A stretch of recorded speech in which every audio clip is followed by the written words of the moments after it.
Des applaudissements timides pour accompagner le coup d'envoi de cette rencontre. La peur peut-être de tomber encore un petit peu plus bas dans le classement pour le KB. La victoire impérative, obligatoire. Et le décalage Morgan est au bout finalement. La tentative repoussée de Moussa Haddad que l'on retrouve encore pour semer le trouble et trouver à l'entrée de la surface Javier Fuente Alba, le Chilien, à la conclusion de ce mouvement limpide et à la conclusion surtout d'une entame de match survolée par Kingersheim.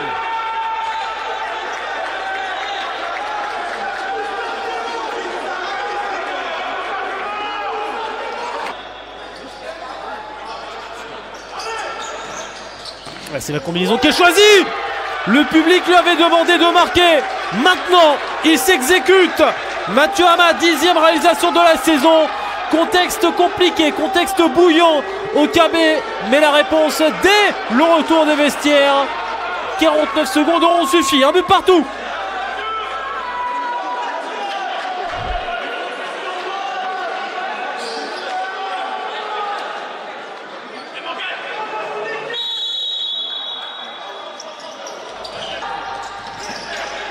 Le match qui tourne un petit peu plus dans le sens du KB désormais, avec plus de duels gagnés, un peu plus de réussite et beaucoup plus de frappes, et forcément ça va au bout derrière. Isaias à la conclusion, superbe mouvement initié par Gustavo Canuto, passeur décisif. Le KB en 2 minutes a complètement renversé cette rencontre que Kingersheim maîtrisait en première période. Ce sont désormais les Val-d'Ormarnais en tête, 2-1.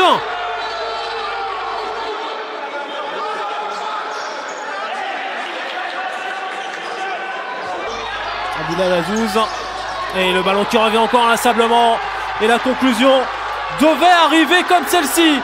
Tout le monde va se mettre autour de Boli, mais c'est bel et bien Gustavo Canuto pour marquer le 3e but.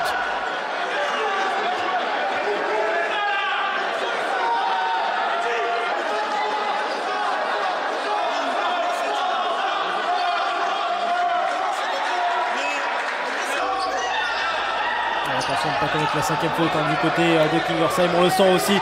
Ils vont laisser beaucoup plus de facilité sur les phases de contre, moins d'agressivité par peur de la 5e. Isaias pour combiner facilement et offrir à Gustavo Canuto la balle du doublé et la balle du 4-1 à 6 minutes du terme de cette partie.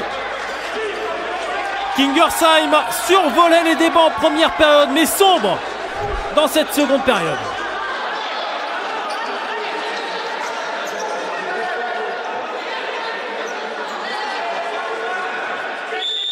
Ouais, but grand ouvert, on s'attendait à tranquillement tourner la tête et voir le ballon rentrer lentement mais sûrement. La frappe contre cadré, voilà, le cadeau haut, le cadeau, ça va peut-être pouvoir profiter au second poteau, et oui, ça profite facilement au second poteau à Mathieu Hamad. Si peu efficace, si peu en vue en première période, mais l'égalisation, un partout, sur une combinaison parfaite sur coup franc. Et là, la dose de réalisme qu'il faut avec le but grand ouvert. Et il est vrai aussi que le KB aura fait mieux, beaucoup mieux.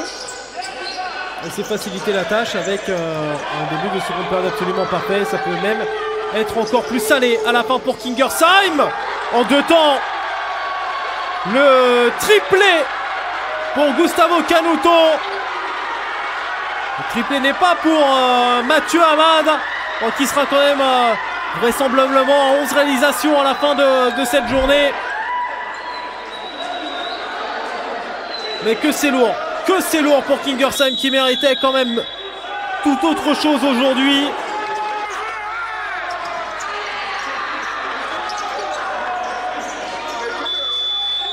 Dr Jekyll et Mr Hyde, le KB United aujourd'hui. Invisible, transparent en première période. C'est finalement le club Val-de-Marnais qui fait la meilleure opération dans ce début de 14e journée, en s'imposant 6 buts à 1 face à Kingersheim. Les 6 buts en seconde période. Doublé pour Hamad, triplé pour Canuto, un but pour Isaias Figueiredo. Le KB aura même bénéficié du rouge d'Oscar Morgan pour asseoir un peu plus sa domination aujourd'hui. Un 6-1 très bien payé pour eux. Beaucoup trop sévère pour Kingersheim, ultra dominateur en première période, mais qui méritait sur l'ensemble du match peut-être bien mieux que cette longue défaite.